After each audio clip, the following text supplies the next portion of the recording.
Thanks, Natalie.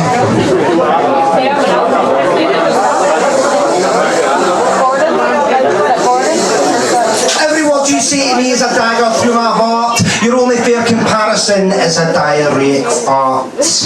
Your noxious personality, it drives me up the wall every time I see your face. My skin begins to crawl. You're such a waste of human breath, you should just give it back. The world would be a better place with you tied up in a sack.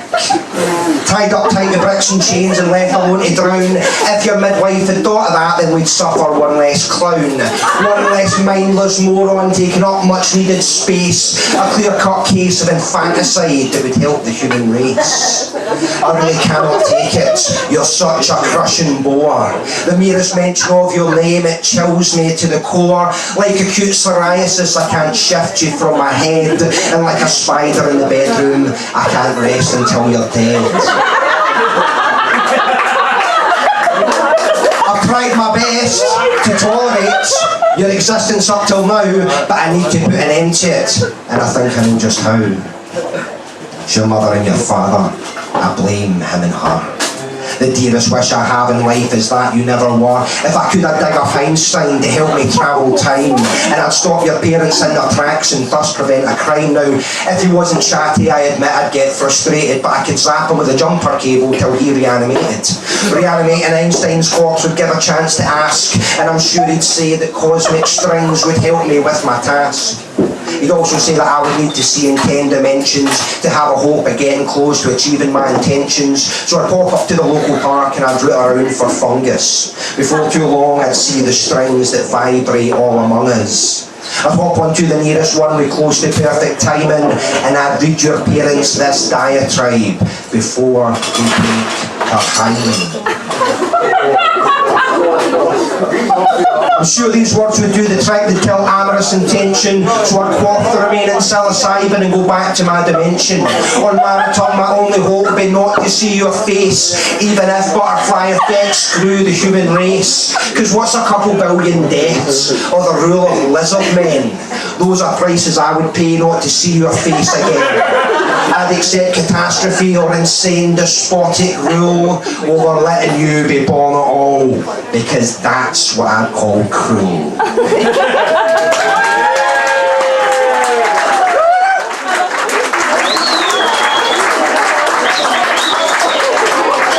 Sorry, I didn't introduce myself, I just launched into that there. Right, my name's Gordon. Hi Gordon. Hi Gordon. My name's Gordon. I worked in quality control. You see, it paved my way, but it corroded my soul. I'm sorry, Morrissey. I know that line's not mine. But if you saw the things I did, then I know you wouldn't mind. See, I worked in tech with unusual specs, testing humanoid robots designed for sex. Market men say that porn's had its day. People want reality, they're willing to pay for a lifelike plaything ready for your bidding, even if you wipe it down after it's been ridden. You think I'm joking? But I promise I'm not, because there's a race going on to develop a bot that's got real skin, realistic fluids and a positronic brain that always wants to do it. We spent big on R&D. Synthetic genitals don't come for free. We finally cracked it, pardon the puns. We didn't stop at genitals, we had just begun Model 1. Wasn't real enough it seemed, so we made a brain that had electric sheep dreams. Now the skin looked real, the body had touch, the eyes had soul, but it thought too much. Bad things happened, though we tried our best. We lost 6 staff in preliminary tests, I recall. The day that they failed. They slaughtered the testers for the way that they smelled. I doubt you've ever seen a pelvis crushed by the pneumatic force of an android's lust. I have. And it isn't fun to watch a friend take a pounding with a metric ton. That's where I recommended going back to the start, but the managing director didn't have the heart. He said, it's not easy winning market shares. Share prices drop every time as a scare, so they covered it up. They said they continue. Designing a robot you want to have in you, so I started a leak. That's the reason I'm here. I'm blowing the whistle on a culture of fear because they came for me and my colleagues too. Sex bots killed them in the corporate loo. I only made it out by the skin of my teeth. I went to the press, but they didn't believe. I got no response from a local MP, and when I went to the cops, they tried to detain me, so I went on the run, town to town, pursued by sex bots, trying to take me down, but now the story is out, the truth set free. If I'm found dead, tell the world about me, and please, don't buy a sex bot.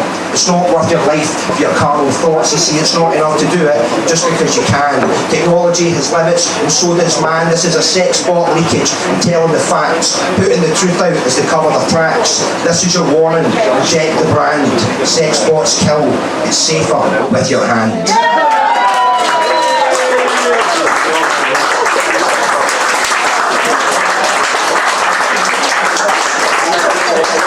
I'm going to do one more. I'm going to do one for my wife. I'm going to do a poem for my wife in front of this raucous crowds. This is a true story. It's called Mushroom Pizza Love Trip. Is it an outward conscience or an outward consciousness that makes this interaction seem like nonsense? Or secret codes and dyad nodes, interpreted signals and packaged loads? I'm trying spontaneous, but the signal's extraneous. Dissociation might be the name for this feeling I've got that I begin to rot when I'm exposed to social thoughts. Is it a chemical imbalance or a nihilistic romance depressed by the nature of will and chance? It could be the mushrooms. It could be the weeds.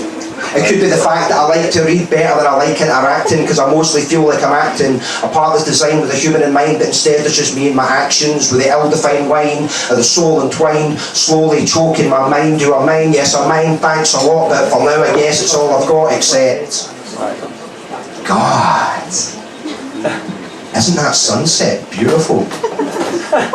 Doesn't it make all your dreams come true? And god damn, what is that music? I've heard it before, but not like this. On a mild summer's evening, sensing the sunset and not seeing or feeling, but actually sensing the state of perfection. Here, now, there, when, it doesn't matter, because time fills in itself a fourth dimension, perfectly reflecting and refracting our subatomic energies, because I'm not alone.